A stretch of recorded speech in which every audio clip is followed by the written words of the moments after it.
আসসালামু আলাইকুম ভিউয়ার্স, আজ আমি আপনাদের সাথে আলোচনা করব ম্যারিগোল্ড বা গাঁদা ফুল নিয়ে। গাঁদা বা গেন্ধা একটি সুগন্ধি ফুল যা সর্বত্র সহজে জন্মায় এবং সাজসজ্জার কাজে এটি ব্যবহৃত হয়। গাঁদা ফুল বিভিন্ন জাতের হয়ে থাকে। এটি সাধারণত উজ্জ্বল হলুদ বা খয়েরি রঙের দেখা যায়।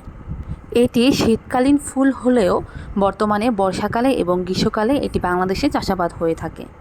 1990-এর দশক থেকে বাংলাদেশে গাঁদা বাণিজ্যিকভাবে চাষাবাদ হয়ে থাকে। যশোরের গদখালি, ঝিনাইদহ, ঝিকরগাছা, চুয়াডাঙ্গা সহ বাংলাদেশের বিভিন্ন অঞ্চলে এটি বর্তমানে চাষ হয়ে থাকে। বাংলাদেশে সাধারণত দুই ধরনের গাঁদা ফুল পাওয়া যায়, আফ্রিকান গাঁদা এবং ফরাসি গাঁদা। গাঁদা ফুলের বেশ কিছু ভেষজ গুণাবলী রয়েছে। কাটা স্থানে গাঁদা ফুল গাছের পাতার রস লাগালে ক্ষত স্থান থেকে রক্ত পড়া বন্ধ হয়ে যায়। গ্রামগঞ্জে এখনও এটি ক্ষতের চিকিৎসায় ব্যবহার করা হয়। খুশকির সমস্যা মেটাতে গাঁদা ফুল বেশ কার্যকরী। চুলকানির সমস্যা সমাধানেও গাঁদা ফুলের ব্যবহার রয়েছে। বিশেষজ্ঞদের মতে গাঁদা ফুলে রয়েছে ভিটামিন এ, ভিটামিন বি এবং মিনারেল। এছাড়াও গাঁদা ফুল থেকে এক ধরনের চা উৎপন্ন হয় যা শরীরের জন্য অনেক উপকারী।